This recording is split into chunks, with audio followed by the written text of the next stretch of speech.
Good morning, esteemed guests, members of the Fairfield Sassoon Chamber of Commerce, and residents of our vibrant city. Today marks a momentous occasion, as we gather for the first State of the City in nearly a decade. Can I get an applause?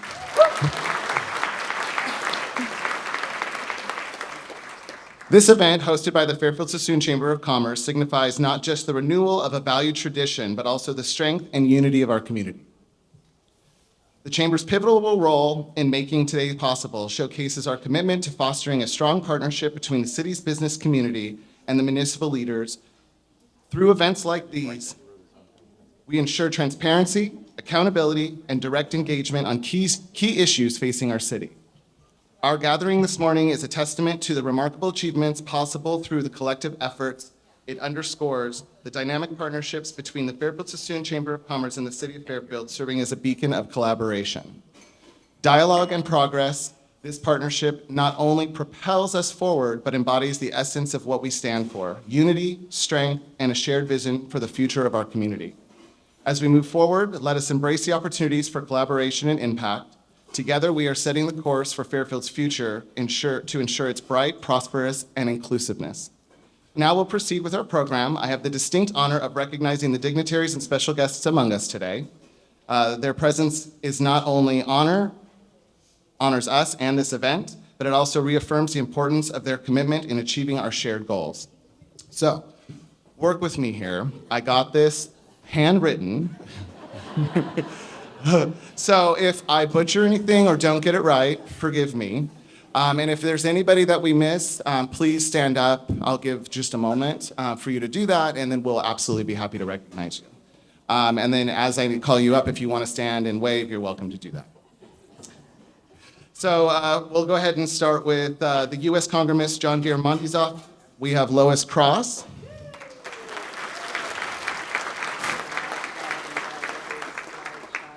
So for Senator Dodd's office, we have Ron Turner. Sorry, I know him. Like how? Assemblymember Lori Wilson's office, we have Kai.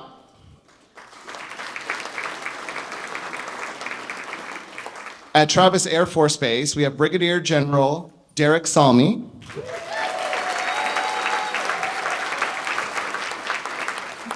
And Executive Director Joe Dingman. See, I knew it was in there. County Supervisor Monica Brown.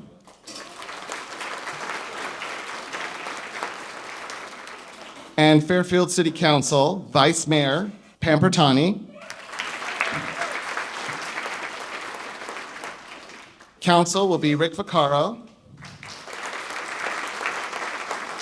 Doris Panduro, Scott Tonneson, and K. Patrice Williams. And I'd also like to welcome the former Vacaville Mayor, Len Augustine. We're gonna get this party started. And I know she wasn't mentioned, but it's because she gets her own special mention. I'm gonna go ahead and welcome our very own Mayor, Cat Moy.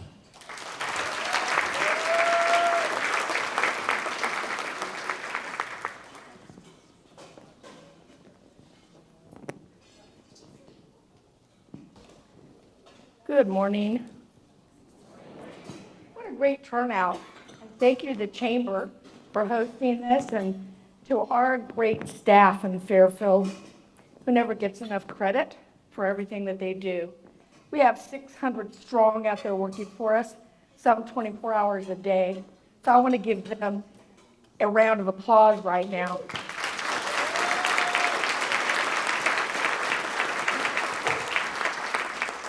I'm officially welcoming you to Fairfield State of our city breakfast, and it's called Looking Back and Moving Forward. As most of you know, I'm a local girl who grew up in Fairfield.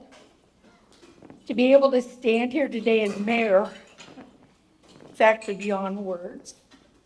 I'm overwhelmed with pride and honor to lead the city I know and love with a great city council, a great city manager, And like I said, 600 strong out there working their tails off for us. I'm all about my colleagues on the Get It Done City Council. This group is the best I've seen in Fairfield. And yeah, I'm biased. Today, I want to recognize a special colleague, birthday boy Scott Tonneson.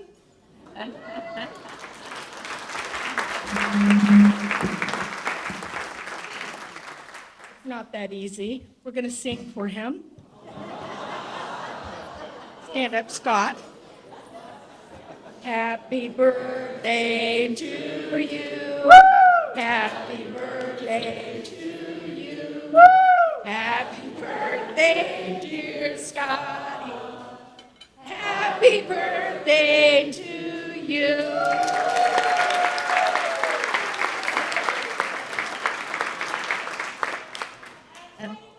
Yes. So now that we've recognized Scott's birthday, he's another homeboy. Let's focus on another birthday, Fairfield. Today we are celebrating 120 years of our city's existence. In preparing for today, I realized that I've been a part of the city's journey for half that time.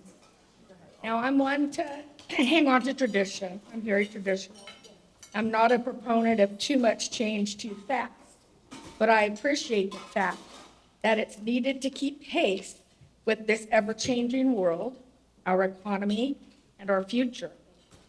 I also often remind myself that Fairfield's rich history is not just a part of our past. It's a living, breathing foundation and a springboard for our successes and our progress. I'm proud to say I've seen a lot over the years. I have fond memories, of course, of riding my bike around town, but also having the ability to play on ranches out in Susan Valley, eating fresh apricots and pears. And one minute I'd be roller skating in a neighborhood, and the next, back out in the valley. Back then, who knew that agritourism would be a thing? Fairfield has welcomed major manufacturers, from Anheuser-Busch to Jelly Belly, to Ball Metal and Clorox, among countless others. These companies have not only contributed to our economic growth, but have also become an integral part of our identity in our city. They're the heart of our city, along with all of the small businesses. And of course, we wouldn't be Fairfield without Travis Air Force Base. Here's to Team Travis.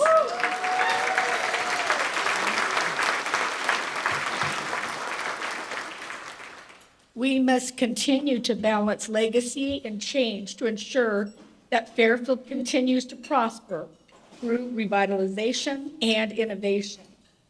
Cultivating relationships and partnerships within our community and beyond will be crucial in navigating our way toward a successful future.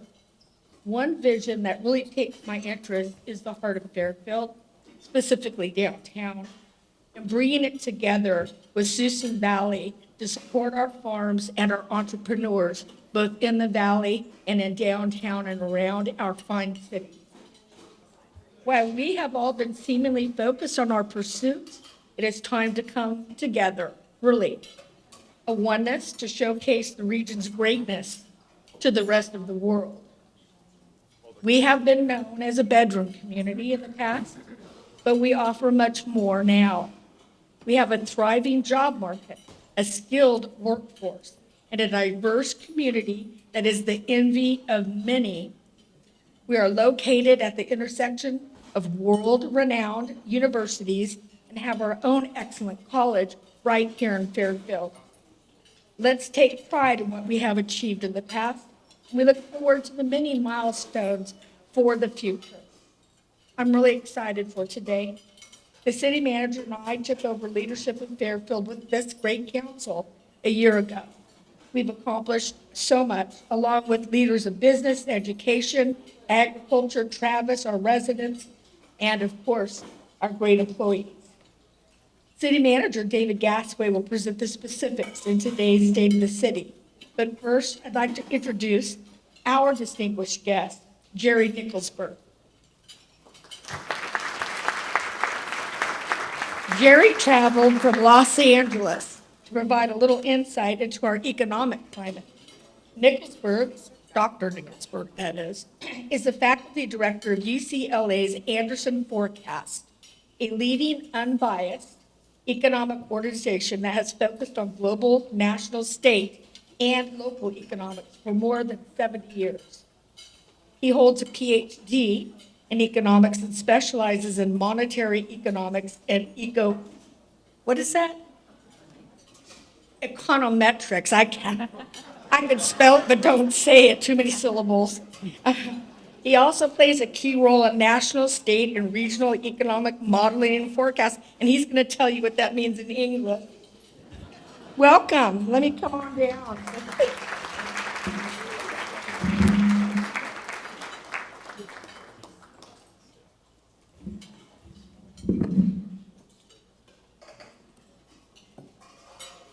So thank you, Mayor, for that nice. And can we bring my slides up? And I may be coming up from Los Angeles, but I started my journey on this planet not far away from here in the city of Santa Rosa. So it's always great to be up here in this part of California. So what I want to talk about today is this uncertain, robust economy. So why do I have such a strange title? Uncertain, because if you go back into 2022, you will find that most economists, not us, but most economists, were predicting a recession in the third quarter of 2022, and then it didn't happen. And then the fourth quarter of 2022 didn't happen. First quarter of 2023, I had some of the economists on my staff arguing vociferously that the third quarter of 2023 was going to be a recession. We grew at 4.9%. So, if there's really any message from my talk today, it's ignore the pundits, look at the data, first of all. And secondly, we went through a pandemic. Pandemic is a big event. It changed us and it changed the economy. So as we look back at what happened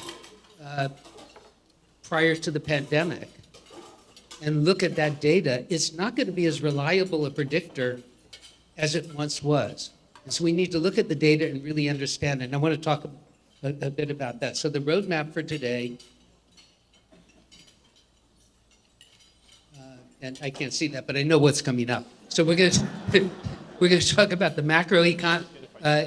We're going to talk about recession and growth, and then we're going to turn to California. I think all of these things are happening.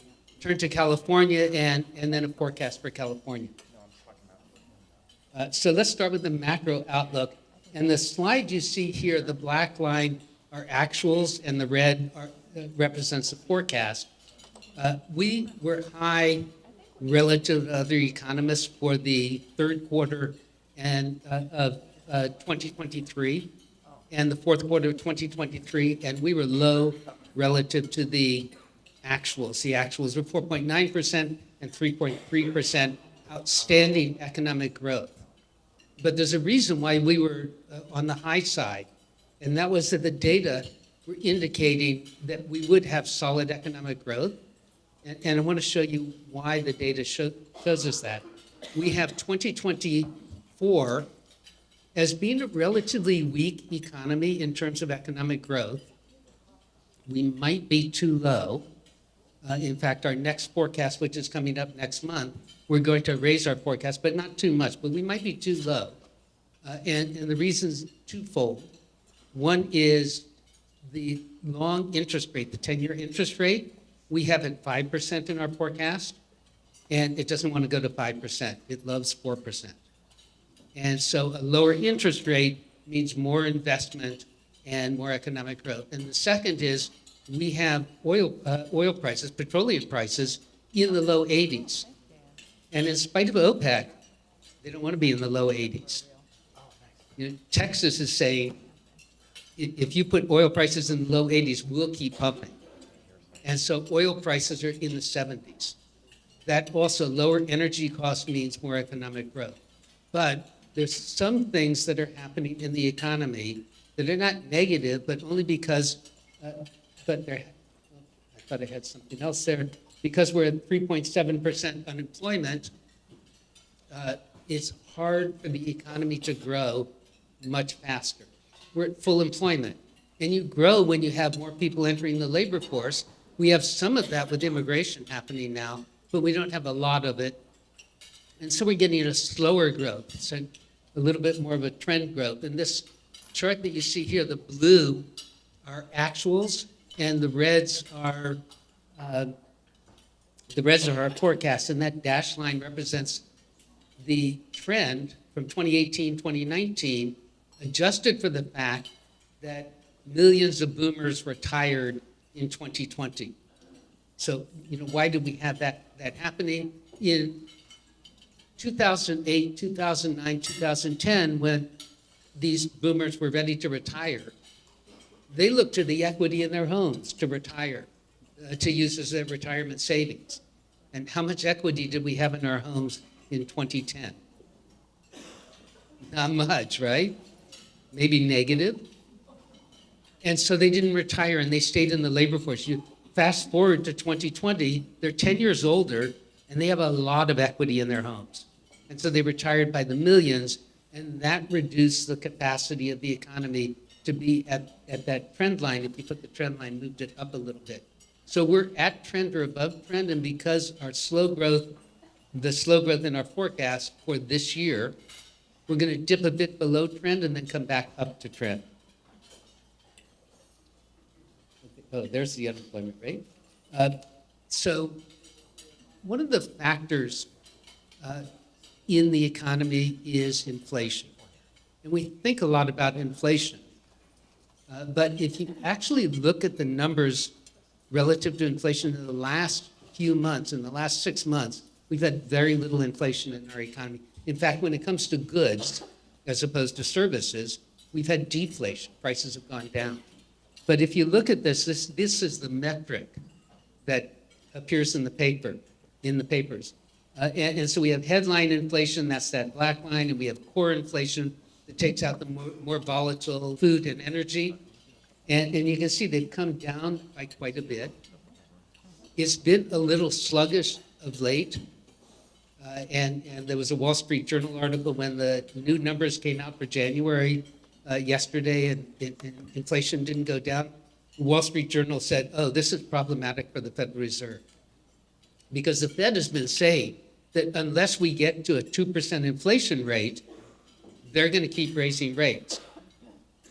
Now, more recently, the Fed has been sort of mute on that, saying, well, we're going to wait and see and be data dependent, which is Federal Reserve speak for we changed our mind. And we have in our forecast the inflation rates going to about 2.9%, 2.8%. But we think the Fed is not going to increase interest rates anymore.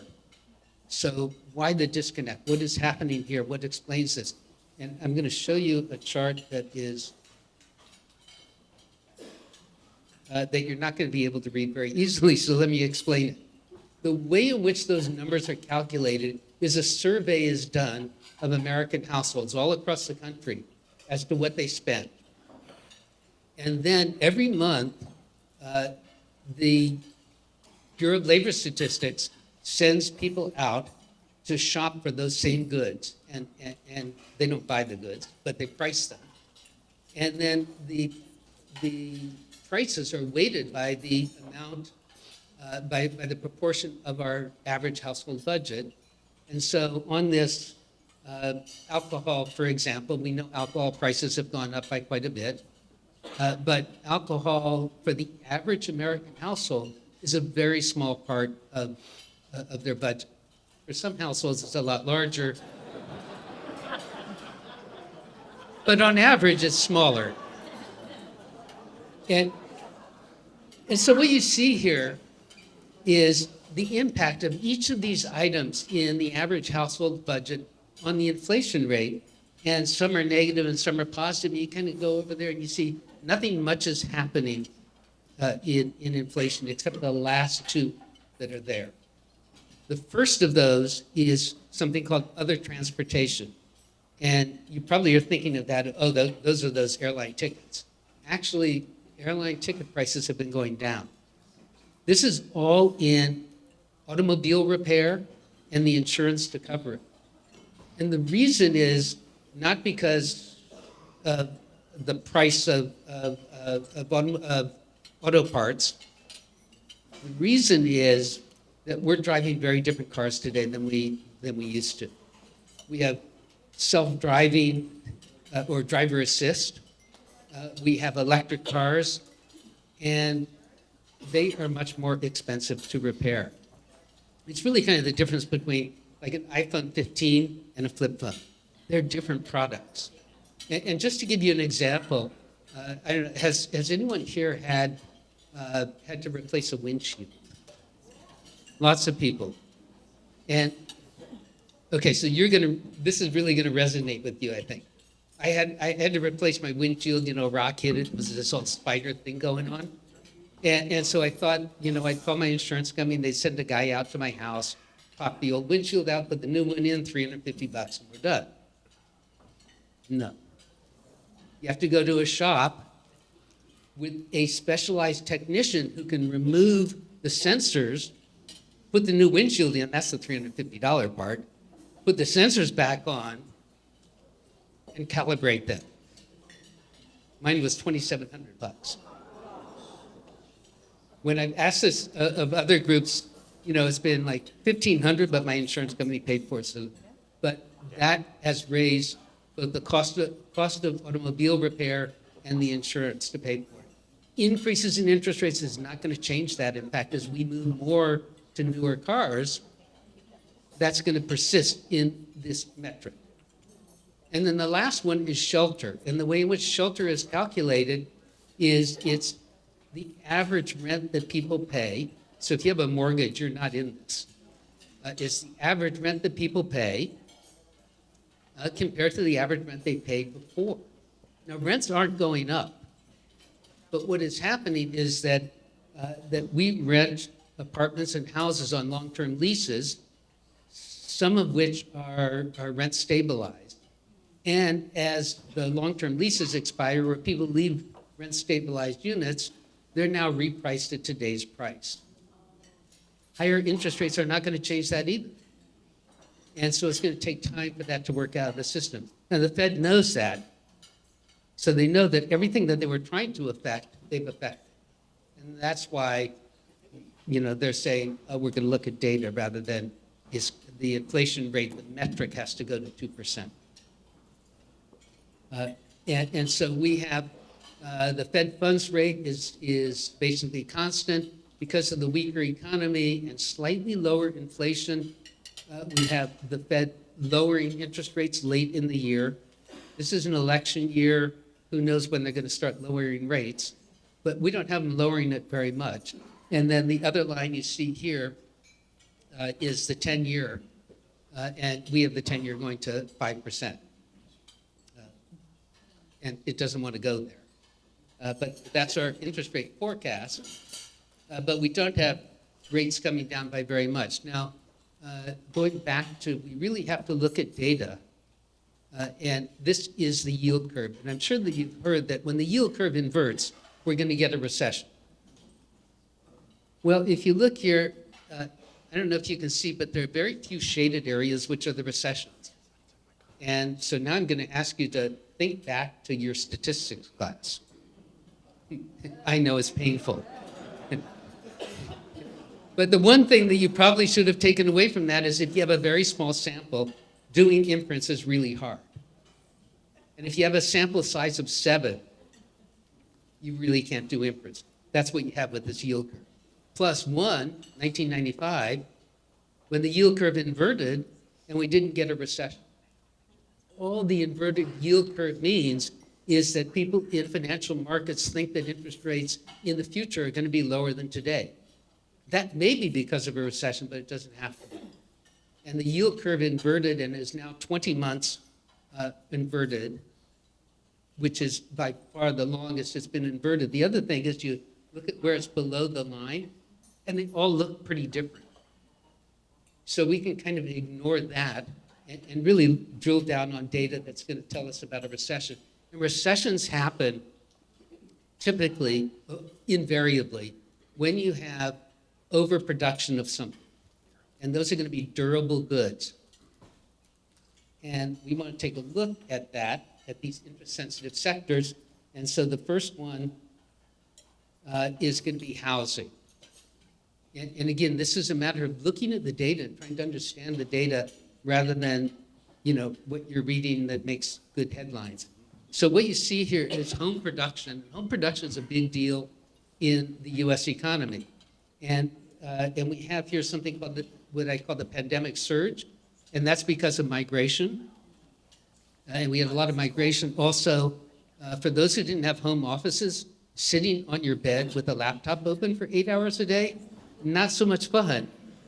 And so people are demanding more and larger housing. That's that surge in home production, particularly the migration. We're going to talk a little more about that when we get to California. But if you look over here on the left, we were producing with 4% interest rates, we were producing about 1.3 million homes per year, which is below the average.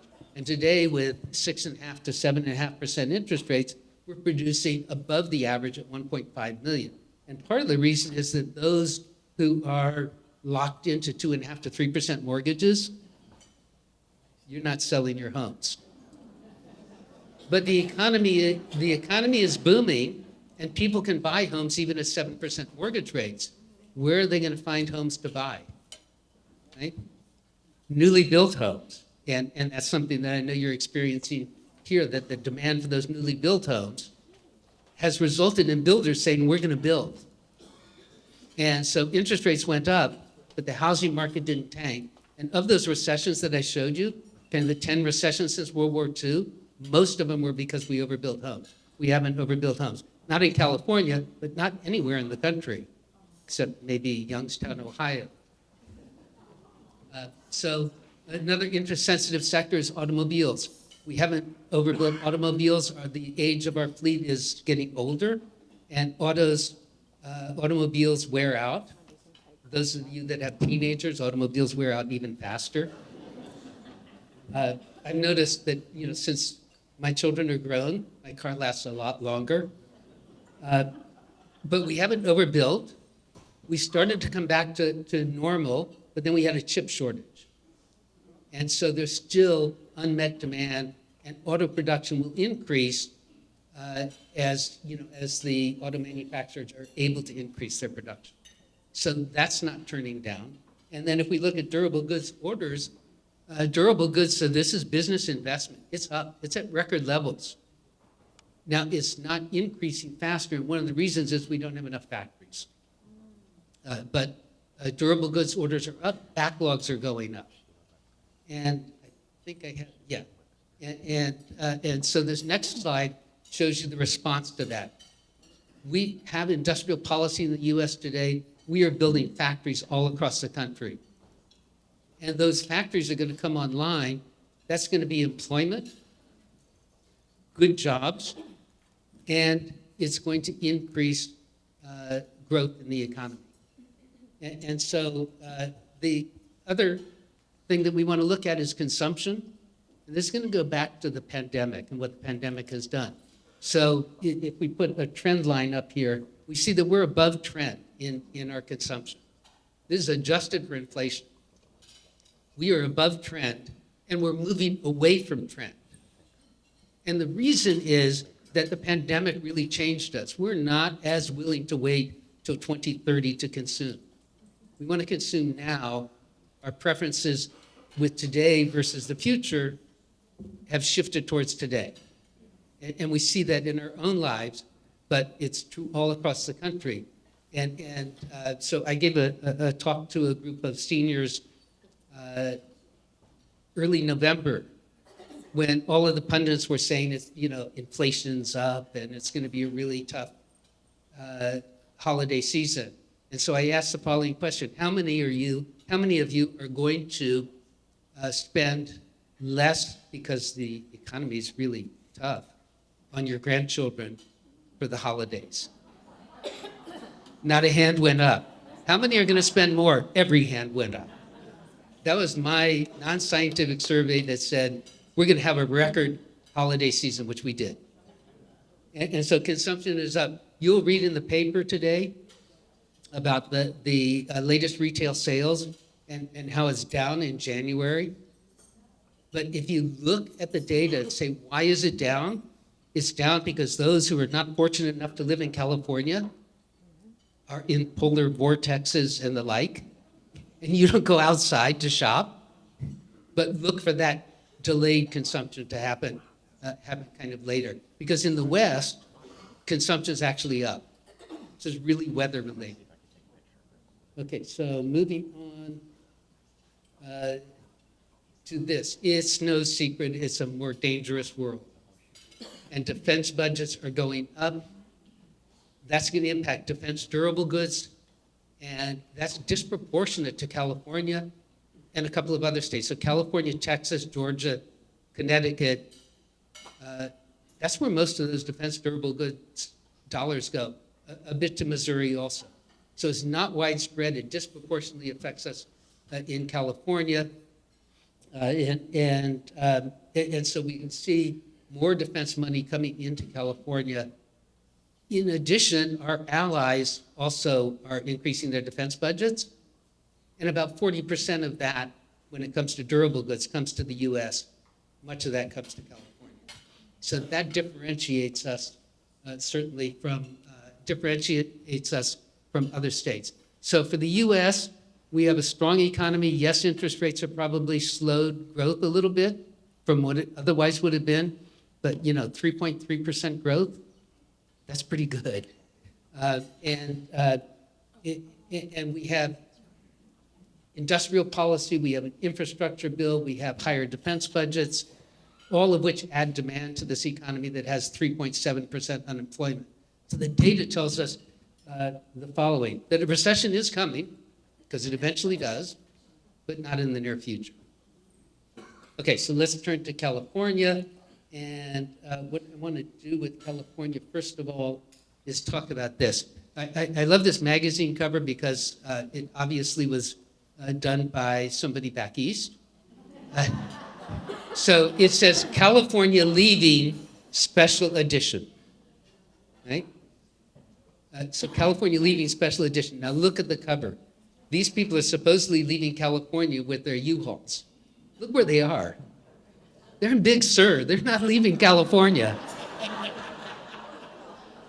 But we do have to take seriously the fact that 500,000 people left California and say, well, what's going on? Are we the new Rust Belt? Well, one of the things we can do is look at GDP and growth in GDP. And I haven't cherry picked this. In fact, I picked sort of the worst recent period relative to all the others. California, of course, is in gold. Now, these are the large states, the states that really have an impact on GDP. The US is all the way over on the right, and California is not number one in growth, but it is it's pretty close and doing a lot better than the US. That doesn't suggest that the economy is imploding. But one of the things that gives you higher GDP is more people, right? More people doing more stuff gives you higher GDP. It's why China has the second largest GDP in the world, but it's a very poor country. We've had a lot of migration over this period of time. I want to adjust these numbers for migration for more people and see what's happening in California. And you see that the yellow bar moves over to the left. We've all heard about the Texas miracle. Texas drops off this chart. Texas has grown because it's attracted a lot of people, but it hasn't really grown in terms of average income or wealth. And so, if you pick other time periods here, pre to post pandemic, that gold bar there moves further to the left. This is about as far right as I could get it. So certainly in terms of GDP, California is not imploding. If we now turn to employment, you see the big drop in the lockdown. And now we are at record levels of employment. So how do we lose 500,000 people and we're at record levels of employment? And certainly if you've driven into the East Bay or San Francisco or Silicon Valley, you know there are no fewer people on the road, right? On my way to work on the 405, I'm looking around saying, I thought you all moved to Texas. We have record employment. And yet 500,000 people left.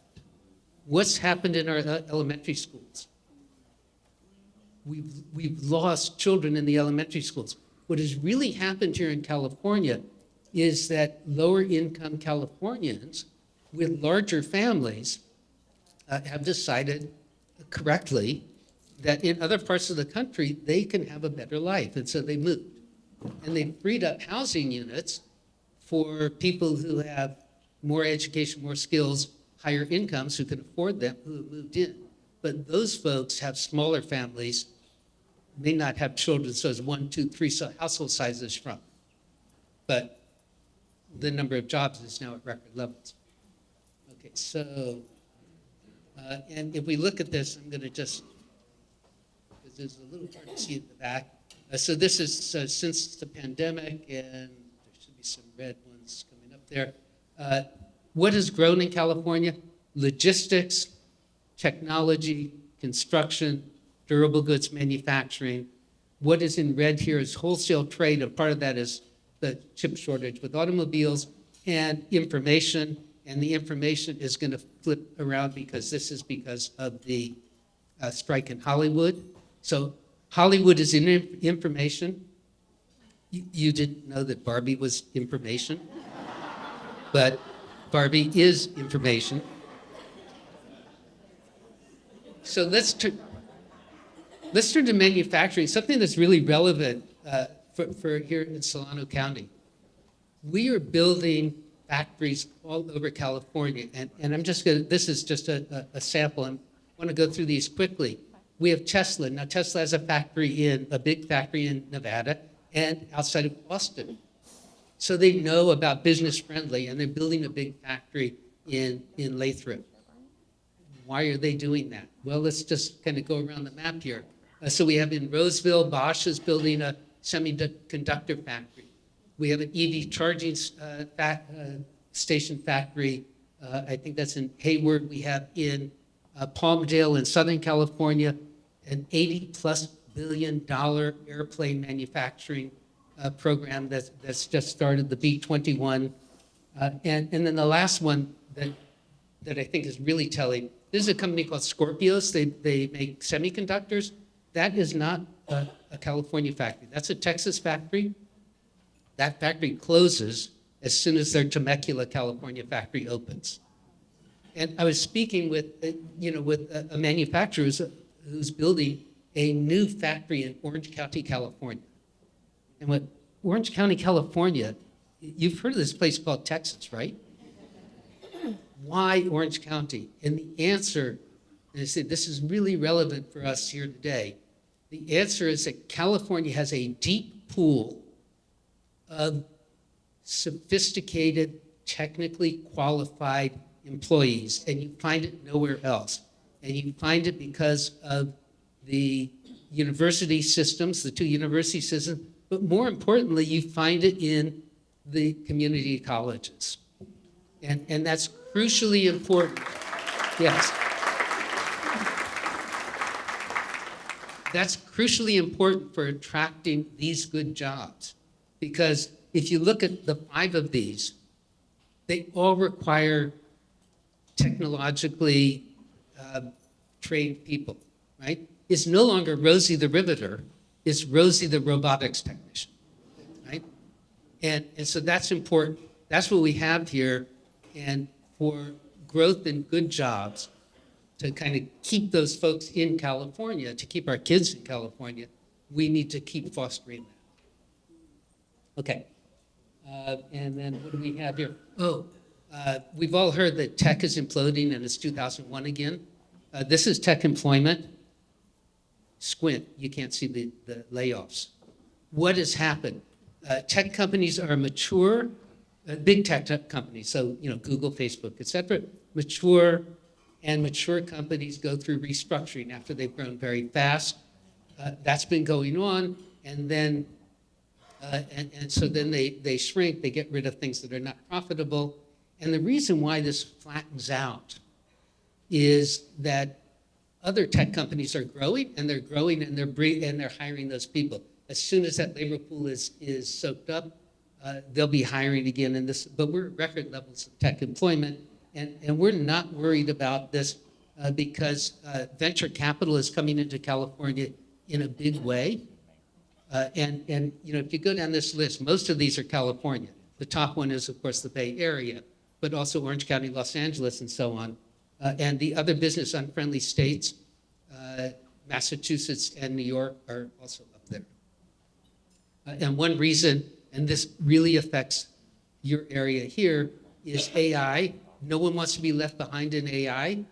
If you're not going to be left behind in AI, you're in the Bay Area. There's no place else in the country you want to be. And so just a last slide on housing.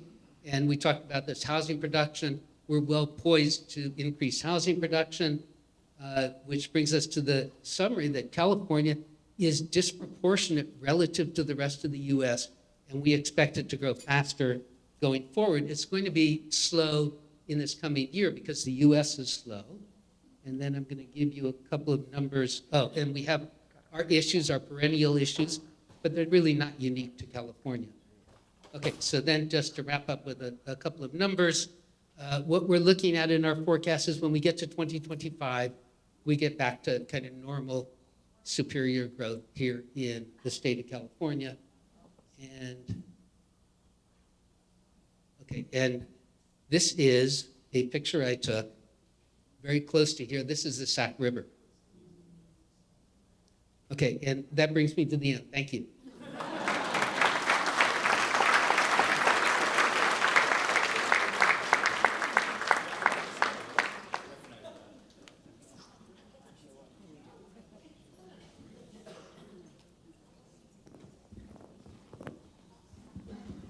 You want some water over there? Are you good? I'm good, thank you. Now comes the fun part. I know that some of you know that I was a journalist for 20 years. So now I'm going to ask some questions of the fine doctor. Oh, no. But he has a daughter who's a journalist, so he loves us.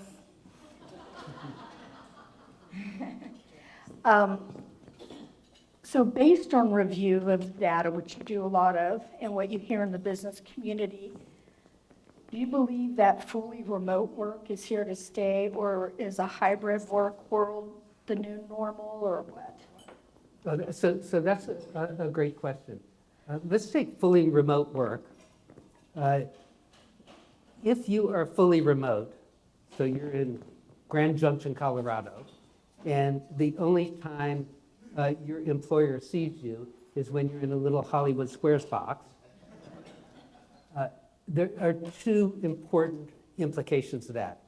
One is, it's really easy not to give you a raise or a promotion, right? Because you're really not involved in the company. The second is the labor market you're competing in is no longer the local labor market. If you're in Grand Junction, you might as well be in Hyderabad, India, or Shanghai.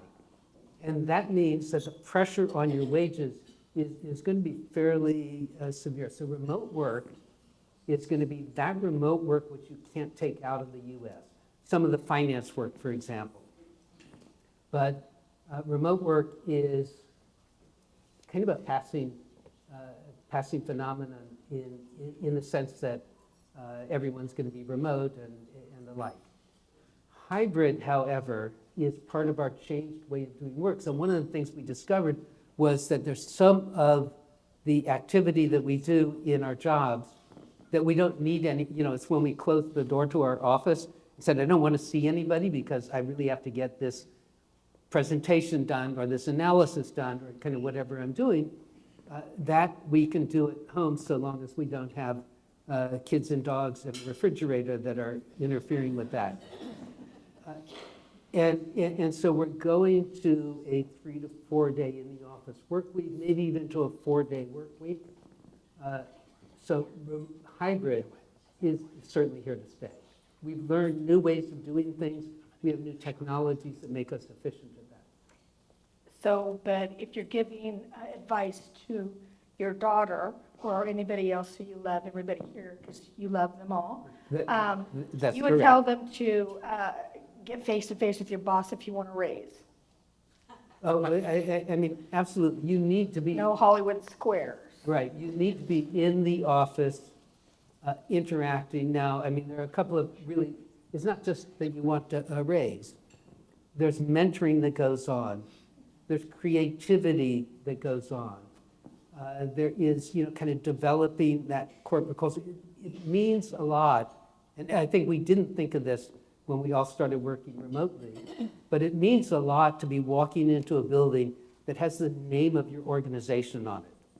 Right? That's a kind of attachment that really increases productivity. And it also is much less lonely than, again, sitting on your bed with a laptop. And so, it does improve one's life. You have to worry about work-life balance. And, but that's kind of the new world. But yes, being in the office is important, particularly important for careers, and it's important if you're late career for mentoring. All right. Good answer, good answer. Okay, let's talk about sales tax collections. We're all about that in Fairfield, driven by retail sales. And of course, they're a critical source of revenue for us, along with other things. But that's a big one. Do you foresee a continuing decline in the brick and mortar sales tax revenue in exchange for increasing online sales? So interesting thing, has happened, and I said earlier on, the pandemic changed us. One way that we did not know the pandemic changed us was that we want to go to brick and mortar stores. Now, if we're buying commodities, if we're buying toothpaste and soap and so on, you don't want to get in your car and, and drive and park in a big parking lot to go get that. You order that online.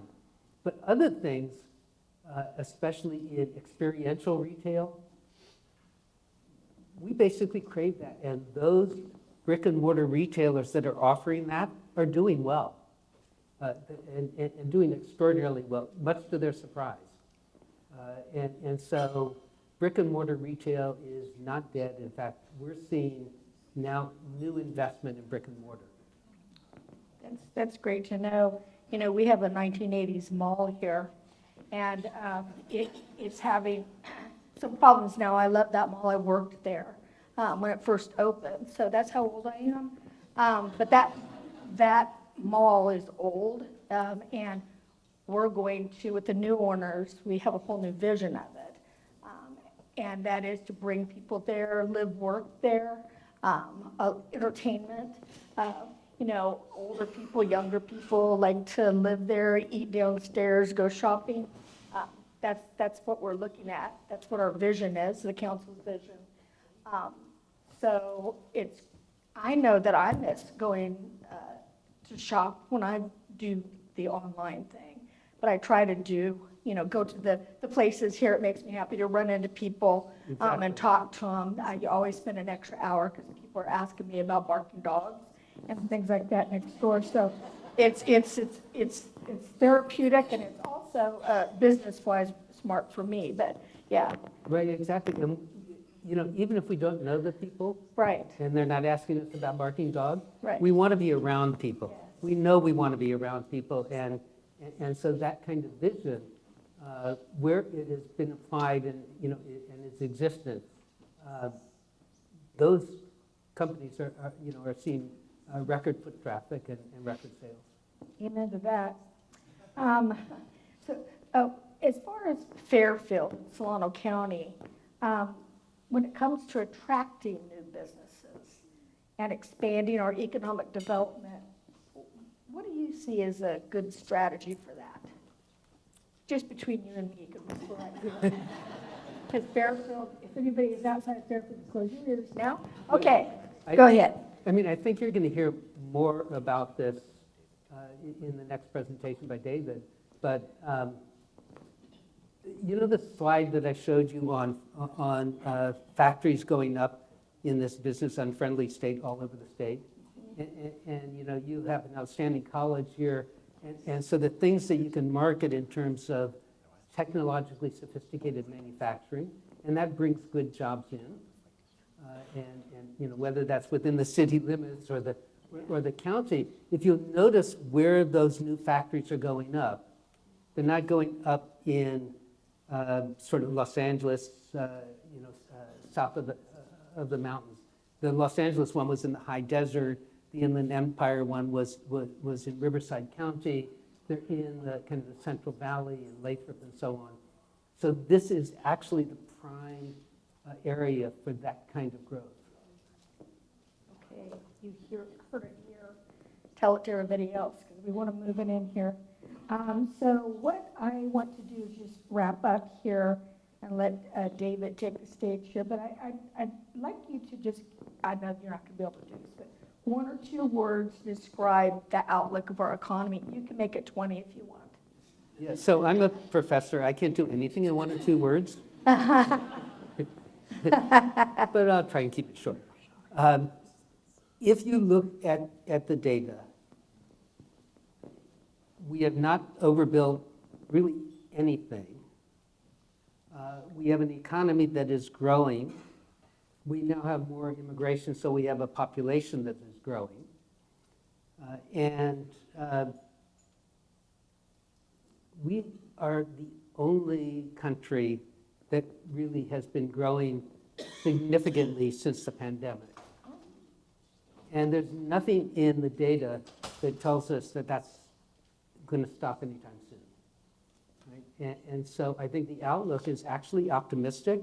And then when you look at kind of what's different about California than the rest of the US, and I think we can think of a lot of things that's different about California, but in terms of the economy, things that are driving economic growth are disproportionate here. And that's technology, that's aerospace, it's medical technology, it is in logistics. So there was some concern that, you know, that traffic in and out of the West Coast ports, including the Port of Oakland, that was dying because people were going to East Coast ports. And now they found that they have to contend with drought in the Panama Canal or pirates in the Horn of Africa. Yep. And they're coming back to West Coast ports. And West Coast port traffic is now really almost at record levels. Wow. This last month. Wow. So that's in 2 or 3 words, my outlook.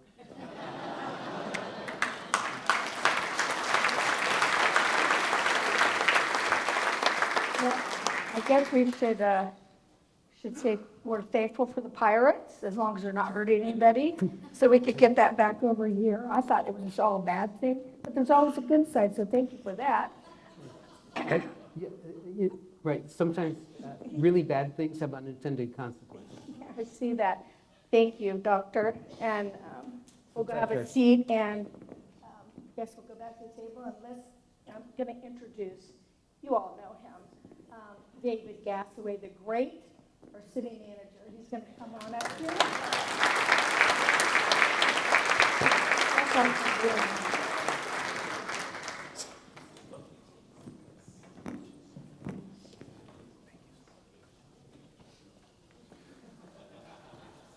Well, there is a lot of pressure now if I have to be great. So thank you very much, Mayor. And thank you very much, Dr. Nickelsburg.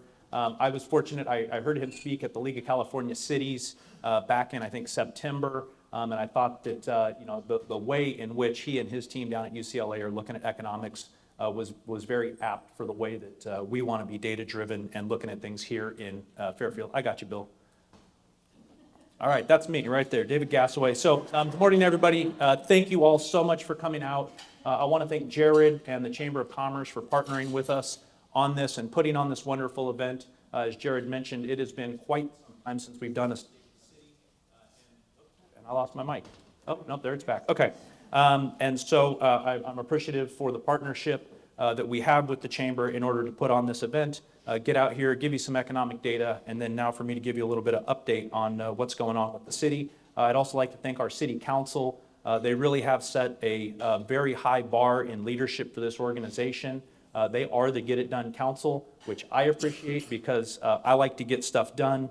And so strap in because I got to look at my time here. Oh yeah, we're running a little behind schedule. That's okay. So I'm going to try to cover about 2 hours worth of stuff in about 20 minutes here. So I'm going to move quick. I'm going to talk about 3 things today. I'm going to talk about some of our many successes for 2023 last year. I'm going to give you a sort of a window into our financial challenges. And yes, I used the word challenge there, so be careful. And then I'll look into our priorities for 2024 and beyond. And I will ask you for your good graces and apologies in advance. If you're like me, I've been suffering with what seems like the same cold for about a month and a half now. So I might be sniffling a little bit and grunting as I clear my sinuses, so apologies. All right, looking back, right, talking about our successes. Certainly, Dr. Nickelsburg had on one of his slides that, homelessness, housing, those are 2 impacts in the economy. Everybody in this room, if you've been around Fairfield, you've been around Solano County, you've been around the Bay Area, you've been around California, heck, if you've been around the country, you know that homelessness is a pervasive issue that we're all dealing with. We are aggressively attempting everything we can to tackle this problem. But I remind everybody when we talk about this, in this country, unfortunately, for every 90 people that we pull off the streets, 91 people go onto the streets, right? And so we are on a treadmill that is getting faster and faster and doing everything we can to just keep up with the issues. In this last year, we had a few successful programs, though. We did a hotel voucher program. We actually were the first city in the Bay Area that received funding from the United Way under their emergency food and shelter program. What we were able to do with that was provide hotel vouchers to individuals or households that just needed bridge, right? So instead of them falling out on the street, living in their car or something else, we're able to give them a temporary stay. And that was a highly successful program, so much so that the United Way has already come and talked to us. They want to partner with us on extending this program, potentially expanding it. We had a 91% success rate. So there was 23 households that we were able to assist with that program. 21 of those 23 ended up getting into a permanent housing situation and keeping them off the streets, right? So preventing people from going onto the streets is a lot cheaper than getting them off. We opened, hopefully you saw some of the press that we put out, opened a pallet shelter project in partnership with Mission Samoa over off of Western Drive. That's adding additional capacity to simply getting folks off the street, and also in partnership with Shelter Solano, Shelter Inc. They finalized the long-awaited kitchen program. The long-awaited kitchen program at 310 Beck Avenue. That's going to expand capacity and is one of the key steps in us transitioning that property away from just being a shelter and into being a full-service navigation. Thank you, Kari. Appreciate that. To the save, I appreciate it. But all of this is a continuum, right? It's my personal belief that really a major part of our homelessness issue in this state and in the country is that we have a housing issue. And as Dr. Nickelsburg spoke to, we are not overproducing houses. Housing production is still strong, but there's still a housing shortage. And that's where we have a rockstar housing services department that is working hard to deliver additional affordable housing into the community. This last year, they completed and opened Fairhaven Commons, which is 72 all affordable rental units, with 44 of those units focused on extremely low income households. So that's at 30% or below of area median income. That's a household making around $25,000 to $28,000 per year, very extremely low, and they come with wraparound services in partnership with the county. And so really the target audience for that is folks that are coming off the streets and who need that additional permanent support. We broke ground on Parkside Flats, so if you've been down Woolner Avenue at the corner of Gregory, 168 units of all affordable, feverishly constructing away. Further down Woolner Avenue, there's Habitat for Humanity's building 3 for-sale homes. Those broke ground in this last year. And then we also got back off the ground our rehabilitation loan program. So often what you find is folks that are lower on the income spectrum, they own a house, like typically seniors, been in those homes for a long time. They start to have health and safety repair issues on that home, but they can't afford to make those repairs. So we offer a loan program. This last year, we served 6 families, 6 households in doing those critical repairs on their homes so that they can stay in their homes longer in a healthy and safe way. Downtown development, the mayor talked about that a little bit. We are very hyper-focused on seeing a revitalization of downtown as a cultural center, as the heart of Fairfield. And so back earlier this year, or in 2023, we had a brick-breaking celebration where we knocked down the entire 1100 block of Texas, making the way for the vision of the heart of Fairfield, which is higher density, mixed use, some commercial on the frontage, but ultimately higher density housing in partnership with that. We are actively looking for a partner on that project. So if you are a developer or you know developers that are interested, we have done all the pre-development work. We've got all the studies. We've cleared the way there. We also, with the council's guidance, under our last fee study, fee update, we actually lowered the fees in the heart of Fairfield specific plan areas. So right now, developing housing in the heart of Fairfield is the cheapest place to develop housing in the city of Fairfield. So if you or anybody you know is interested in developing mixed use, come on down. We're looking for a good partner, not that's just wanting to build a project. Yes, a project is important, but we want a partner that is going to be here to see through the revitalization and resurgence of downtown Fairfield. We're going to be kicking off streetscapes in this last year. We finished the design. Council gave the direction on what they want to see on those streetscapes. So phase 1 will be kicking off here pretty soon, getting rid of those old pergolas, old planter boxes, and really giving a refresh to the streetscape there in downtown along Texas Street. And then we're creatively, there's always that fear, right? Government, big brother is going to track you. Well, unfortunately, we all pay companies big money to track us. And so we are partnering with a company called Placer AI. They do data analytics based on basically cell phone data and gives us a lot of information on who's coming places, right? Who's coming downtown, who's going to the mall, where are our residents going outside and spending their money. And we're going to be utilizing that data to better craft our business attraction and retention efforts. Community engagement. The city council, as one of their top priorities, said, hey, we really need to be getting back out into the community. We need to be connecting and we need to be educating the community on what it is that the city's doing. And so we took a lot of effort in this past year and had some successes. I'm so proud to announce that just very recently, all the work happened last year, so I'm counting it as a 23 success, but we launched it here at 24. We launched a transparency portal. So you can go to that website there, transparency.fairfield.ca.gov. And on that page, we have a lot of information about all the things that the city is working on. We have a whole story map that's about getting to know your city council members. And so as you scroll through the map, it shows specifically where council districts are, which council members represent those districts, a little bit about that council member, and makes it much easier now that the city is under a district vote structure. It makes it much easier to know where those districts are. There's a portal into our capital improvement project plans.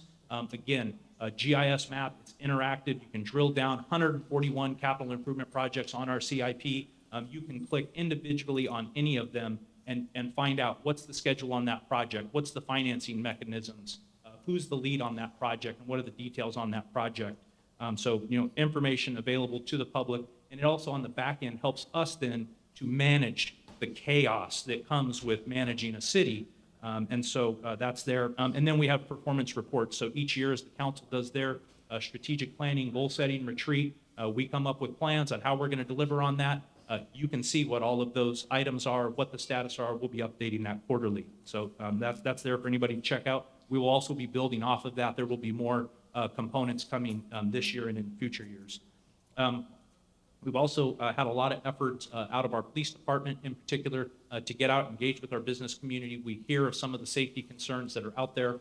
And so we expanded our business watch. They're doing quarterly meetings now with our business corridors, so North Texas, downtown. We're also offering CPTED, crime prevention through environmental design, right? So that's where members of our community action team will come out. They'll consult with your business and identify ways in which you can modify the environment in order to reduce the likelihood of crime happening. So we conducted 9 of those in 2023, and that is available to any businesses here in town. We continue to grow our community signature events, and our 4th of July, Tomato and Vine, and our Christmas tree lighting all had record attendance in 2023. Again, sort of to the point that the doctor was making, people want to be together coming out of COVID, and we're seeing that, and our Park and Rec department and with support from our other departments is doing a great job of continuing to expand those events and really draw people in for that togetherness as a community. We also put out our second annual report. Each of you got a copy of that. Please check it out. It should be in your mailbox as well if you live here in Fairfield. But the one thing I would also encourage you to do is on the inside cover under my ugly mug, there is a QR code. And there's also, it gives you the link if you want to look at it on a desktop. This is highly expanded on the website. So a lot of the pictures end up having videos or other information that expands simply us looking at what we've accomplished here in this last year. So please check that out. This is something we plan to do each year, again, so that we're talking about all of the things that we're working on and doing a much better job of informing you all of what's going on with the city.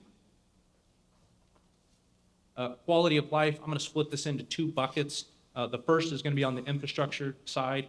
Last year, we finished 14 capital improvement projects out of the Public Works Department, but it was really a big year in finishing up design on some major construction projects that are going to be kicking off here in 2024. I'll talk about a few of those in a bit, but really was a very busy year on the capital improvement side. And then plans.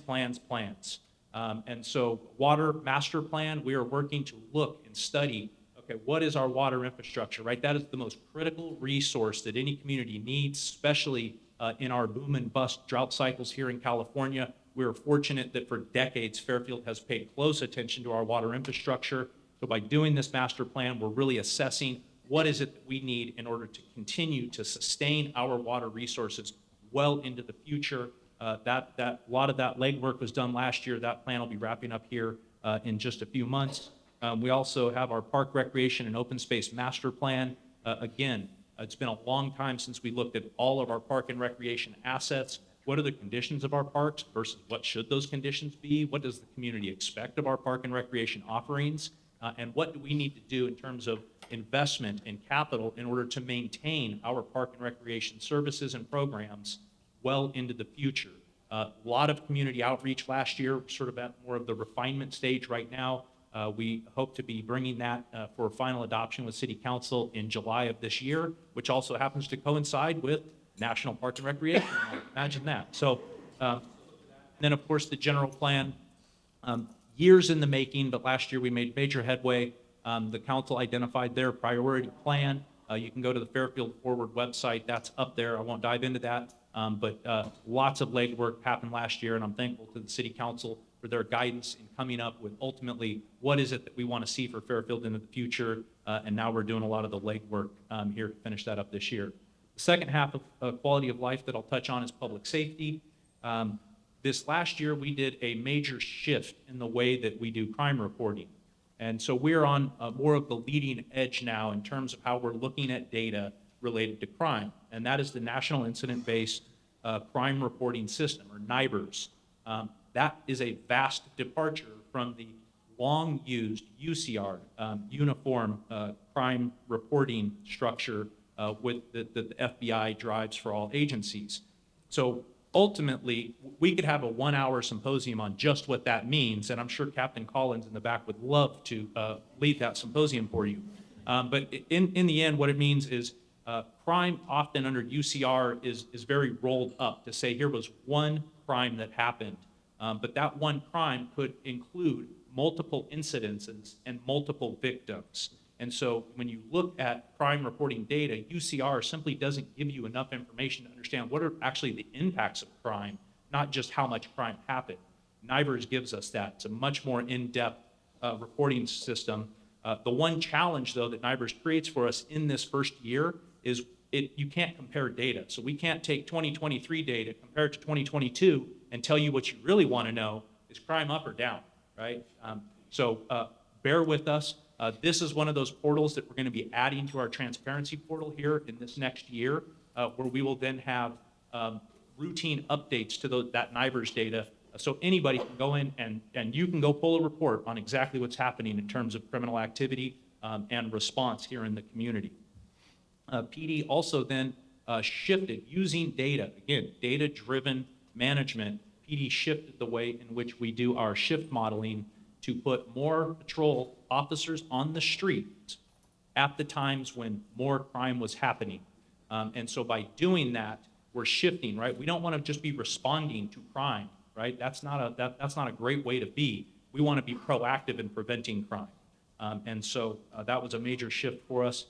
In 2022, we also heard a lot about traffic enforcement, right? Coming out of the pandemic, people weren't driving a lot in the pandemic, so once they came out of the pandemic, they maybe were playing a lot of video games or something in the pandemic, and they drove crazy everywhere, right? I can't tell you how many stories I hear about people doing, 100 miles an hour down Waterman. We heard that. PD really stepped up traffic enforcement, and we're proud to say that DUI crashes were down 26%, injury crashes down 5.5%, number of people injured in crashes was down nearly 10%, and most importantly, injury or fatalities from traffic accidents was down 44% in 2023 over 2022.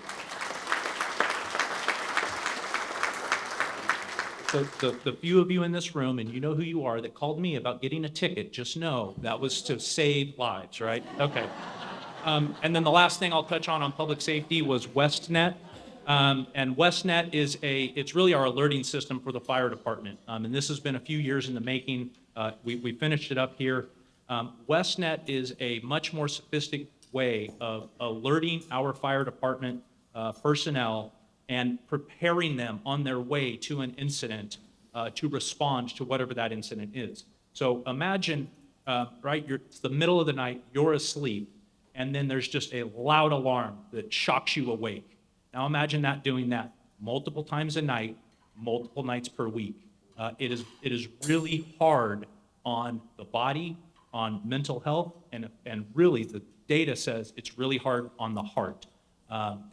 So by transitioning to this new system, it's a much more sophisticated, soft, color-coordinated way to slowly, more slowly, bring firefighters awake when there's an incident, and then it provides on the back end additional data. So when they're rolling into that incident, they're not arriving and saying, "What's going on? Tell us what we need to know." As paramedics, that information is pre-reported to them en route. So when they arrive, they're ready to get to response right away, and seconds save lives. And this system definitely goes there and really replaced a very antiquated system. So we're very proud of that life-saving system that we got in place. Organizational excellence is the next thing I'll touch on. Of course, we can't deliver good services if we ourselves are not a healthy organization, and so we're focusing a lot on making sure that we as an organization are as good as we can be. We developed a cybersecurity plan that we adopted last year. I cannot tell you what is in that plan because some of you might be hackers, but I will tell you that it has a lot of investment, and a lot of you as business owners, folks in the business community, you know very well, cybersecurity is increasingly one of the most important things that we must focus on. I heard a terrifying story just last week. I was at the city managers conference. Sabita, our assistant city manager, IT director, was telling me that she was talking to another manager. Manager gets a call, sees the phone, right? It's IT manager. Great, let me answer it. It wasn't the IT manager. It was the group that had hacked their systems and locked them out, and basically said, "What are you willing to pay me to get your data back?" Right? We see that increasingly happening all across the country. We can't deliver vital, critical services to this community if we don't have access to these systems that we increasingly rely upon. So we're spending a lot of time on cybersecurity. You can go to fairfield.ca.gov/cyber. Lots of good information and resources for the community, for you all, on good cyber practices. Supervisors Academy, in the last 2.5 to 3 years, we have had just about a third of the city of Fairfield's 600 employees turnover. Retirements and the Great Resignation was real, right? So as all those folks turned over, it's created promotional opportunities. It's created opportunities to hire in new bright minds from the outside. But as we do that, you sort of lose some organizational culture. You lose some organizational identity. So we started our Supervisors Academy to really have those conversations, build those soft skills so that we're clearly setting this organization up for success well into the future. And then finally, one of our biggest focuses in 2023 was ensuring our fiscal sustainability, which I will now touch on. So I would love to stand up here and say, based on Jerry's great economic data, sky's the limit, and it is. However, we do have a structural deficit that we are resolving right now, and we are working through that actively, but it does create a real challenge that we, like many cities, the state, counties, are all having to deal with, and it's kind of a similar pattern, but I'll explain it here. So this is our 10-year forecast, and what you see is that gold line, that yellow line. For all of you in business, you know that line's going the wrong way, right? That's going down, not up, as you would want it to see it. That is because as our revenues, and I'll explain it more, but in a nutshell, as our revenues have flattened, our expenses have not. Expenses have continued to accelerate, and what we get to a point is, because it's a structural deficit, if left unchecked, by around 2028, we will have spent through our general fund reserve and not be meeting our obligations, right? Now, thankfully, we've got lots of time, and thankfully, the council said, all right, let's start to make this a priority focus so that we can resolve this and make sure Fairfield stays financially sound well into the future, and that's what our focus is on right now. So as I sort of intimated a little bit, what happened? Well, revenues have mostly flatlined. What we show here is all of our major revenue categories. Sales tax being the single largest, right? Sales tax and Measure P combined are our single largest revenue stream. And we really had a softening of that. Now, last year, sales tax actually did better than we had anticipated. That's a good thing, right? That's a good thing. However, we don't see that happening just quite the same in this year. Now, what this shows you right now is that we actually have a 3% decrease in our sales tax revenue from last year to this fiscal year. That's not exactly true, because what we're showing you right here is projected fiscal year 23-24. That's what's in our budget today. We're actively in the process right now of updating all of our numbers. That sales tax information always lags by a couple of quarters. It's just how it happens. As a consumer buys a product that's taxable, that tax revenue goes to the state then reverts that back to us. There's simply a lag in that process. So we actually project that we'll be a little bit more flat this year in sales tax. And we don't predict that our property tax, our second single largest revenue stream, we don't think it's going to be as healthy a growth as we originally thought, partially because some changes that are going on in the property tax assessment system on the county side. Unfortunately, there was quite a bit of real estate property that was placed into the assessment rolls that should not have been. It was exempted, and so our property tax will actually come in a little bit lower. That kind of balances out to some extent, and so ultimately what we're seeing is we're having flat revenues, right? And so the economy's still strong, it's still growing, but our revenues are probably at around 0% increase to maybe 1% increase at maximum that we expect in this current fiscal year. And then we think we're getting back to some normalcy by the next fiscal year, 24-25, at around 2% growth. Compare that, though, to our expenses. The main thing your eyes should be drawn to is sort of the middle right-hand side of this chart, circled in red. Over 8% increase in costs this year and almost 6% increase in costs next year.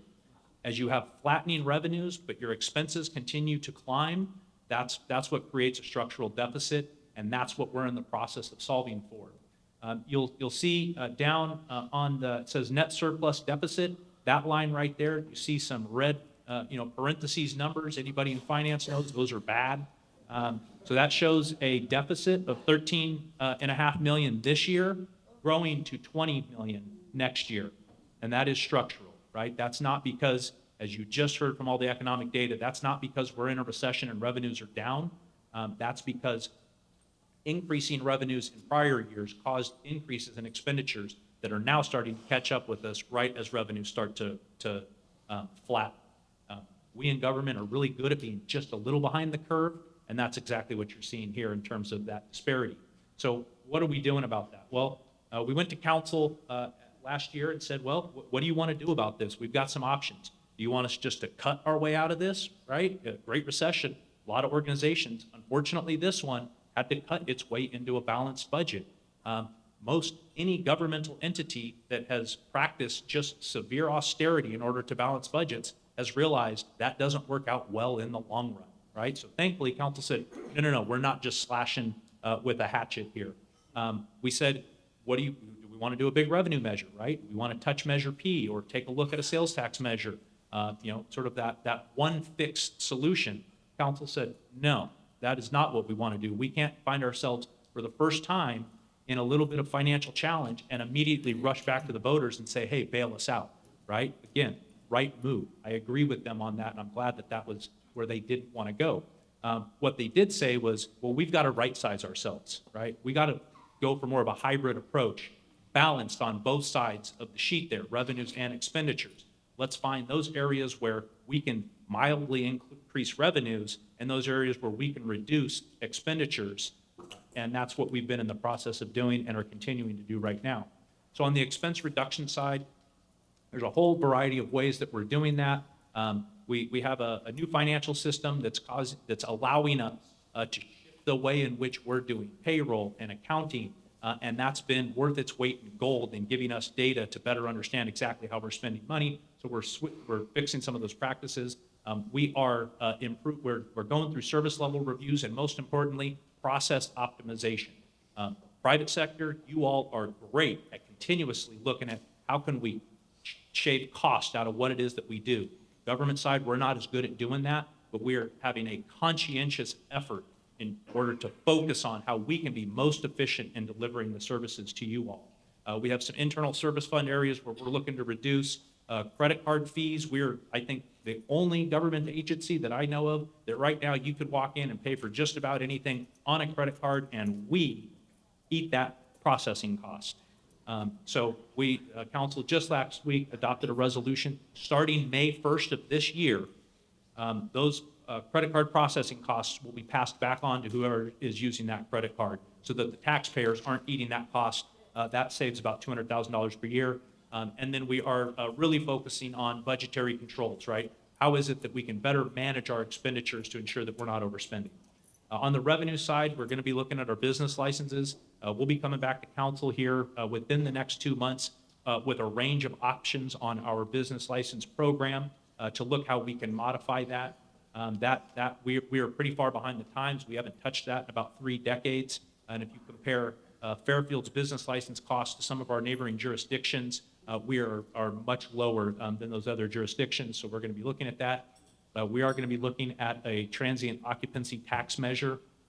The specifics will be coming back to council. It's about $300,000 of revenue per 1% of TOT. So we'll be taking to council exactly what they want to look at doing there with that in November. And then we're in the process of reviewing all of our user fees. Difference between a tax and a user fee. Tax, everybody pays, and then it goes into general services that everybody benefits from.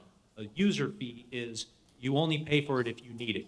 You shouldn't pay for a building permit if you're not building a building or making improvements to a building. Therefore, we're looking at all sorts of fees across the organization to make sure that those fees are right-sized to the cost of service that gets delivered. So that's, in a nutshell, I know that's a lot. I could do a whole segment on that, but I'm running short on time, and I want to just get through some of the things we're looking at moving forward in 2024 and beyond. Infrastructure. I mentioned earlier we finished design and are prepared to deliver a lot of projects. So this year you will see a lot of construction going on around Fairfield. We've got 2 fire stations coming. We're going to be redoing the play structure at Allen Witt Park as phase 3 of that master plan.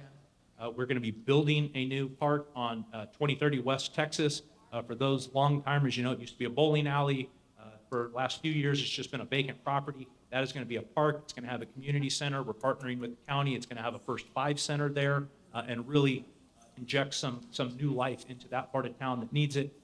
We're going to be kicking off the West Texas Complete Streets project, right? West Texas right now is just about the most dangerous road in Fairfield from a traffic accident and injury accident. So it's traffic calming, it's new streetscapes, it's beautification, again, all in fitting with that Heart of Fairfield vision. And then we'll be kicking off those downtown streetscapes that I mentioned earlier.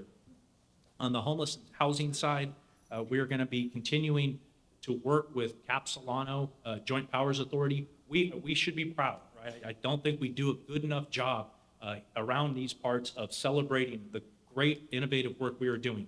We are the only county in all of California where the county and all of the cities are joined together in a Joint Powers Authority to coordinate homeless service response.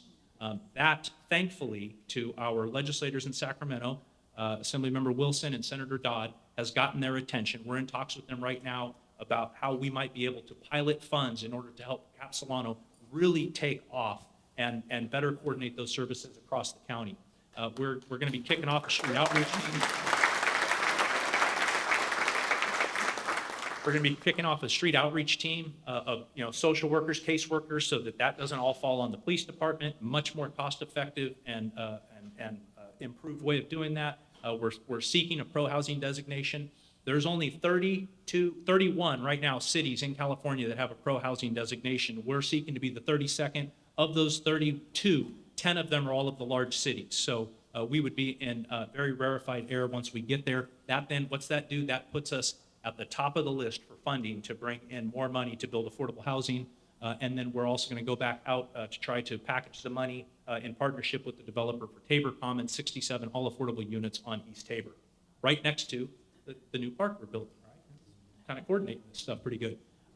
We heard mention, and the mayor talked about it, the Solano Town Center. Spinoso Real Estate Group, we are very excited to have them now be the new owners of that. They have a bold vision for repositioning, redeveloping, and reinvesting in the mall, and we welcome that. We met with them about 8 months ago, and they said, yeah, we're thinking maybe we want to reposition the mall, add housing, add a hotel, add some other stuff around there, improve the entrance and the visibility. Is that something you'd be interested in? And I stood up and applauded them. I mean, so we're going to be working with them to see that through and really clear the way to get that done as quickly as possible. Downtown, I already talked about that, but yes, we're continuing on with downtown. And please, we're looking for a partner for really seeing that through on the development side. And then we're going to be shifting our engagement and attraction. I'm running short on time, so I won't go into as much of it. But as Dr. Nickelsburg talked about, we see manufacturing as really a good economic play here in Fairfield. We have more than 5 million square feet of industrial space that's in the pipeline. We want to see that developed as much as possible to meet that manufacturing demand that is coming through technology demand. And last but not least, in 2024, we will continue to lead efforts to support Travis Air Force Base. We are so thankful for that partnership. We got a grant through the DoD last year. We did such a good job on that. We have now set the DoD's model for how that grant is distributed, and they like it so much they've begged us to put in another application for more money. We will do that, right? We will do that. Certainly, as with everybody, for service members, housing continues to be a challenge. We've got some creative things we're looking at that we think we can start to get moving this year in helping out on that. And we will continue to be a major part of TCC in advocating for mission resiliency of Travis Air Force Base. You're welcome, Sandy. And that's that. Now, I was moving quickly. I didn't get to cover near as much as I wanted to. And so, if any of you or any of your other organizations you belong to have interest in me coming out, I'm happy to give expanded, almost any one of these slides I could probably talk about for an hour. And anybody that's been around me knows that is true. So, please, that is an open invitation to you all. But I also have to give one final plug. All this great work that's going on in the city of Fairfield, I can take credit for none of it. I have a world-class senior leadership team. They're here around the room today. So let's all give them a big round of applause. They were the ones that make this happen.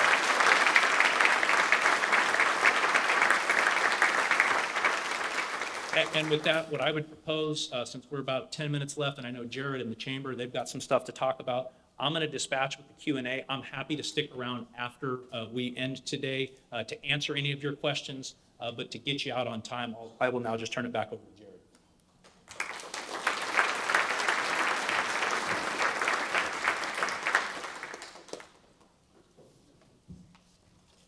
Well, that was all very interesting and very informative, which is exactly what this whole program was supposed to be about. In closing, the revitalization of the GAC represents a pivotal moment, I cannot say that word, for the Fairfield Sassoon Chamber of Commerce. It's a testament to our commitment to driving economic growth and advocating for business environment that fosters innovation, sustainability, and success. We are excited about the future and the opportunities it holds for our businesses and our communities. So thank you so much, all of you, for attending today. We appreciate the support. And as David mentioned, he's available for any questions. So feel free to stick around and mingle. To view more programs like this, follow the City of Fairfield on YouTube, Twitter, Instagram, and Facebook.